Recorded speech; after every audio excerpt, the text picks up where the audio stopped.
What's going on, good people? So I was reading, right? And I'm a baby in reading the scripture.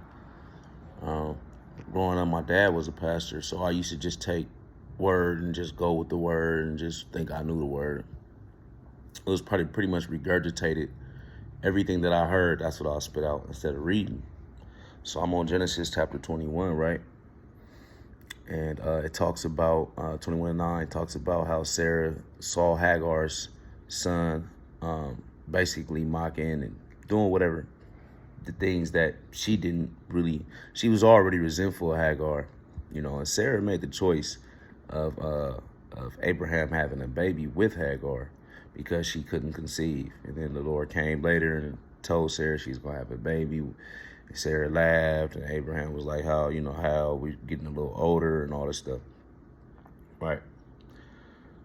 So once she saw Hagar's son mocking, doing the things he was doing in Genesis chapter 9 all the way down to like 15, she said, send your bondswoman.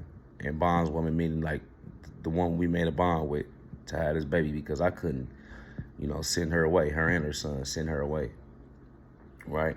And it says shortly after how Abraham, felt grievous of it. The Lord had to visit Abraham and tell him, don't feel grievous. I'll basically take care of your son. Don't worry about it, right? Because there was an ultimate plan. Because we all know, let me just deviate from what I'm saying real quick. We all know that Isaac is the father of the Muslims, right? Ishmael is the father of Muslims. Isaac is the father like Christians, Hebrews, and all this stuff. People that call themselves Israelites, basically us. Isaac is the father of that, right? And like he had told Abraham, I'm going to make you a leader of many nations, right? And those two nations are what I basically spoke of: Christians, Jesus followers, and then Muslims, right? So back to the point. He basically told him, hey, don't be grievous. You know what I'm saying? He going to be all right. They sent her away to the land of Bathsheba in the wilderness. She thought her son, Ishmael, was going to die or whatever. The angel of the Lord came and said, I'm going to take care of him. Told basically Hagar, the bondswoman, that I'm going to take care of y'all. Don't worry about it. Right? So now I'm getting down to the point. All that was just to go around the mountain to come back down. Coming back down, there's a lot of people in a situation that basically I'm in. This is what inspires me to talk to people, because of the things that we've all been through. This is why we can talk from a standpoint of knowing what we're talking about. And then once you start to read the scripture, it puts the cherry on top of the cake. It actually bakes the cake. You know what I'm saying? You just mixed it. It bakes the cake. It puts the icing on and the cherry on top for understanding, so you can understand what's going on in your life, right? There's a lot of people who are afraid to let certain people go. Right? They sent them out of that land into the land of Bathsheba, into the desert and all this stuff.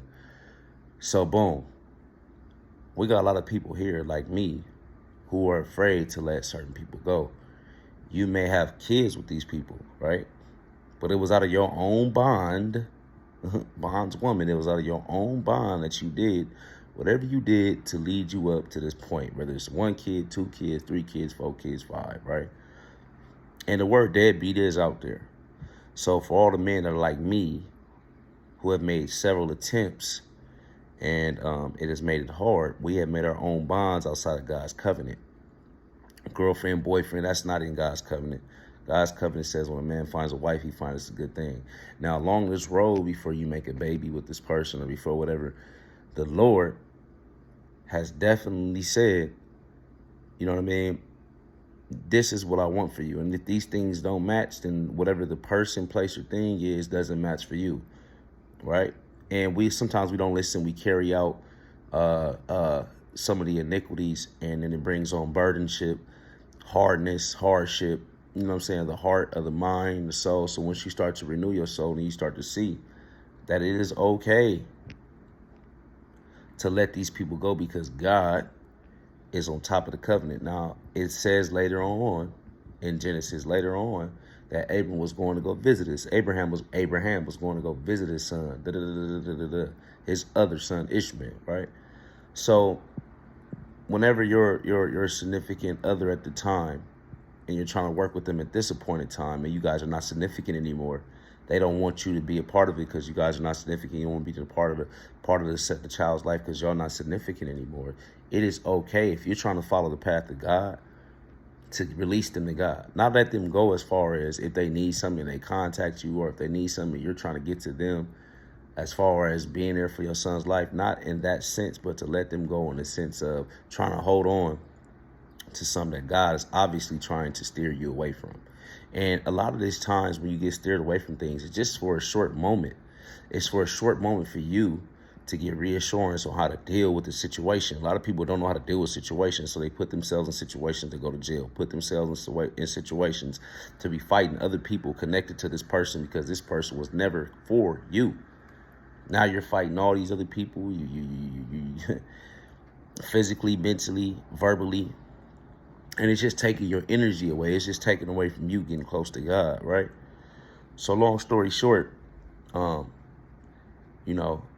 I saw a video yesterday where they had Trump on there and he was talking about all the different things and talking about, people with submarines off the coast of Florida. You know what I'm saying?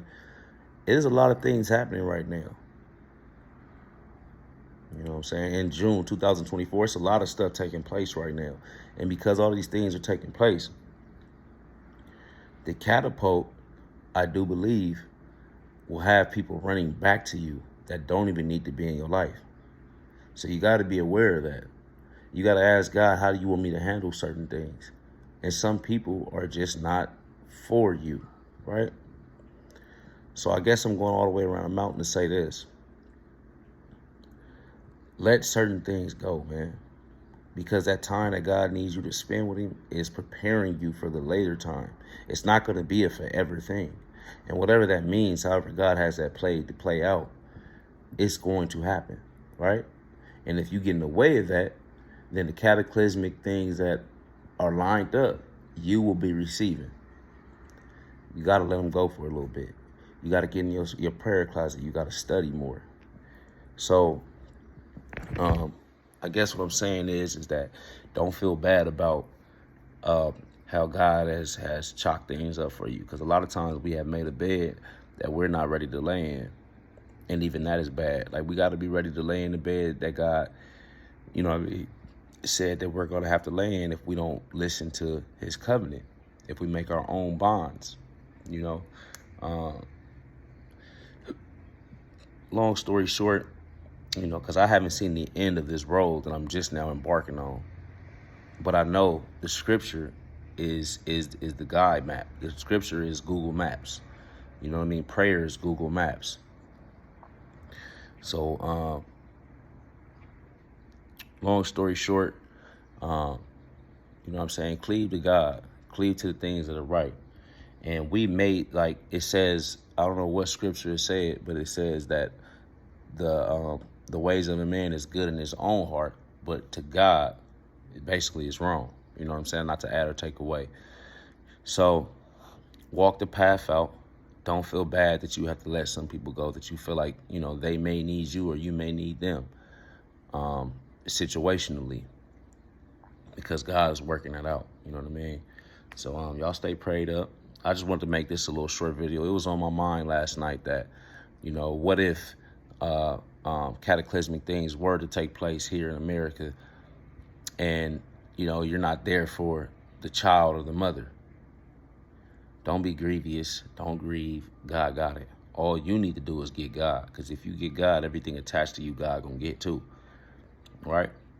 So, y'all be smooth out there, man. Stay prayed up.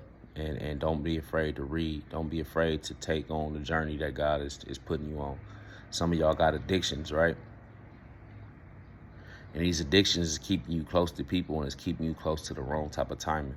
You're not on the wrong type of timing because your addictions is holding you back. You got to let it go, man. Like, we may be strong in our own physical flesh. It's like, oh, I'm going to let it go. But I'm telling you now, if you don't back that up with scripture, if you don't back that up with prayer, if you don't back that up with various things that connect you to God, you're going to fail. You're going to go back. It's going to be that 1-2 times you went back. And that might not, but it might set you down a road of 10 years of just anguish. But if you're mentally strong enough, you know what I'm saying, if you're spiritually aware, it shouldn't. You should just be able to snap right back into it. But this is why all these leaders and great people on YouTube make these videos, to prevent you from going down that path, to prevent you from going through the anguish, the tears, the suffering, the nights of wondering and trying to figure out. But just like Sarah had Isaac, there is a plan, there's a ram in the bush for you, okay? God got you, all right? So just know that. Keep pressing, keep going to the gym, keep eating right. If you haven't been, start. But y'all take it easy, man. I'm out.